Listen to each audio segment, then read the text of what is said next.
Assalamualaikum warahmatullahi wabarakatuh. Perkenalkan, saya Laila Maratus Soleha dengan NPM 043 dari kelas Biologi 4.03 dari Program Studi Pendidikan Biologi Fakultas Keguruan dan Ilmu Pendidikan Universitas Tidar tahun 2022.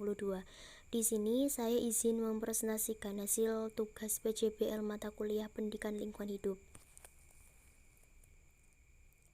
Nah, di sini saya mengambil judul Pemanfaatan limbah ampas kecap untuk dijadikan sebagai sumber protein Anas domesticus di Kabupaten Pati.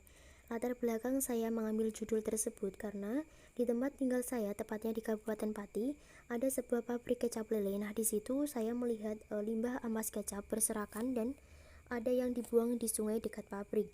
Nah, dari itu kita bisa melihat bahwa tindakan tersebut bisa merusak lingkungan hidup. Oleh karena itu, saya berpikiran untuk memanfaatkan limbah ampas kecap tersebut, saya jadikan sebagai pakan itik. Nah, di sini dosen pengampunya ada Bapak Erika Dermawan, SSI MPD, dan Ibu Sekar Jati Pamungkas MPD. Pendahuluannya, itik merupakan salah satu ternak yang sangat potensial di masyarakat yang dimanfaatkan potensial sebagai penghasil telur. Itik mempunyai kelebihan dibanding dengan ternak yang lain seperti ayam, yaitu memiliki produktivitas telur yang cukup tinggi. Telur itik merupakan bahan makanan kandungan lemak yang bersemua terdapat dalam kuning telur, yaitu sekitar 32%, sedangkan pada putih telur kandungan lemaknya sangat sedikit. Oleh karena itu, pengamatan parameter protein, lemak, dan kalsium lebih efektif dilakukan pada kuning telur itik.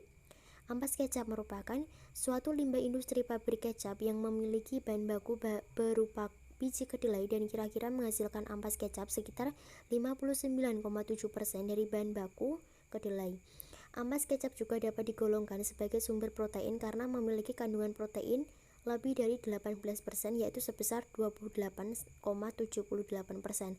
Kelebihan dari ampas kecap sendiri yaitu selain harganya murah, juga merupakan sumber protein. Adapun kelemahannya yaitu memiliki kandungan NaCl sangat tinggi, mencapai 20,60%.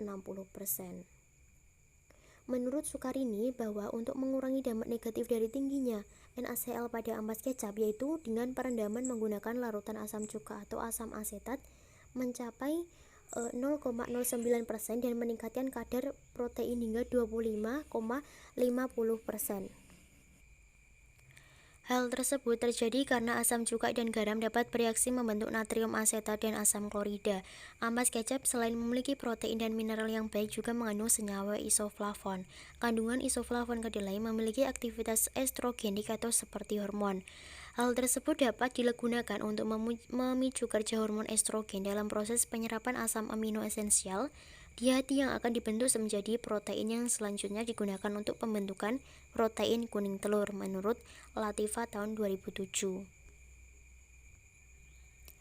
Untuk metode yang saya gunakan, komposisi dan kandungan nutrisi susunan ransum perlakuan, bahan pakan yang saya gunakan yaitu ada ampas kecap, bekatul, bungil kedelai, tepung ikan, polat, premix, jagung kuning dengan jumlah masing-masing TO, T1, T2, dan T3 yaitu 1%.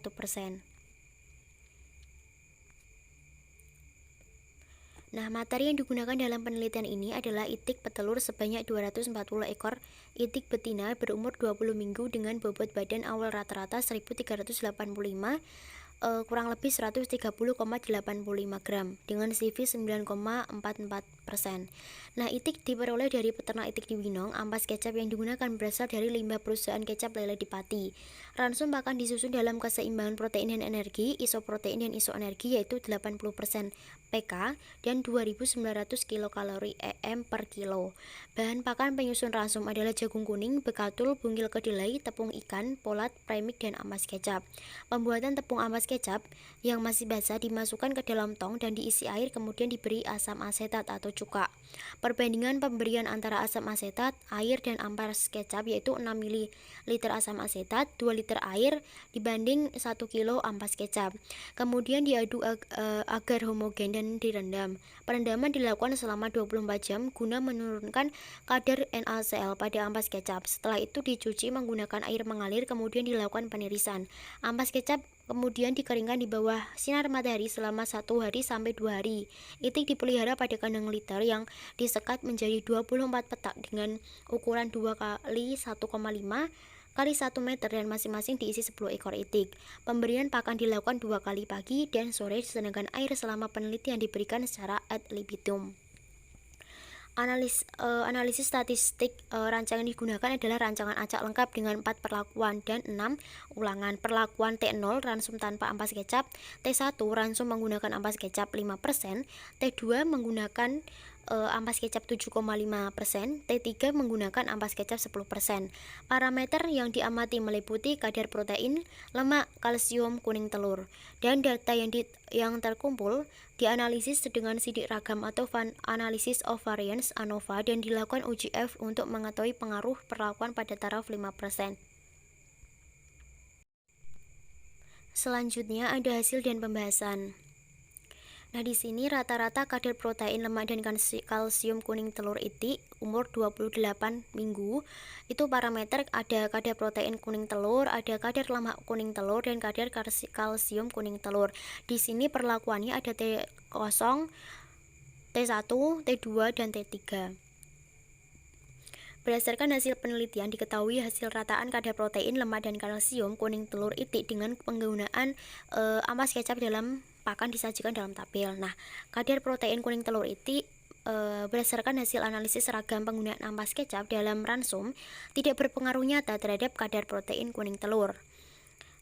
Hal ini sesuai dengan penelitian yang telah dilakukan oleh Herdiana tahun 2014 bahwa penggunaan ampas kecap dalam ransum itik tidak memberikan pengaruh nyata terhadap tambahan bobot badan harian, efisiensi protein, dan kualitas itik telur. Hasil rataan kadar protein kuning telur itik pada penelitian berkisar 9,92 sampai 10,32% dan kadar protein kuning telur ini menunjukkan normal pada kuning telur itik. Nah, selanjutnya menurut Winarno tahun 2002 bahwa kadar protein kuning telur itik yaitu sebesar 13,10%. Tinggi rendahnya kandungan protein telur itik itu dipengaruhi oleh nutrisi yang terkandung dalam ransum. Yuanta pada tahun 2010 itu menyatakan bahwa adapun faktor-faktor yang dapat mempengaruhi proporsi dan komposisi kandungan kimia telur yang yaitu meliputi ada umur, ada kandungan nutrisi ransum, ada genetik, temperatur, dan manajemen pemeliharaan. Ampas kecap juga memiliki sumber protein yang cukup tinggi, tetapi hal tersebut belum dapat mempengaruhi kadar protein kuning telur. Terjadinya laju degradasi protein itu berhubungan dengan aktivitas enzim proteolitik yang berperan dalam memacu degradasi protein dalam pembentukan protein. Nah, proses pembentukan kuning telur itu berawal dari pembentukan vitellogenin yang merupakan hasil sintesis lipoprotein terjadi di dalam hati yang disintesis setiap hari sebanyak sekitar 25 gram dan dipicu oleh hormon estrogen. Nah, di sini penggunaan ampas kecap dalam ransum itu dapat mempengaruhi dan memicu aktivitas hormon estrogen dikarenakan adanya kandungan senyawa isoflavon yang terdapat pada kedelai. Nah, di sini kesimpulan dari penelitian yang saya buat, berdasarkan hasil penelitian dapat ditarik kesimpulan bahwa penggunaan ampas kecap dalam ransum itik petelur sampai umur 28 minggu hingga tarif 10 menunjukkan tidak berpengaruh nyata terhadap kandungan protein, lemak, kalsium kuning telur itik petelur. Nah, ampas kecap dapat digunakan dalam penyusunan ransum itik sampai level 10%. Nah, di sini ada daftar pustaka yang saya gunakan. Sekian presentasi dari saya. Apabila ada kekurangan dalam penyampaian materi ataupun ada kesalahan dalam penyampaian materi, saya mohon maaf yang sebesar-besarnya. Sekian dan terima kasih. Wassalamualaikum warahmatullahi wabarakatuh.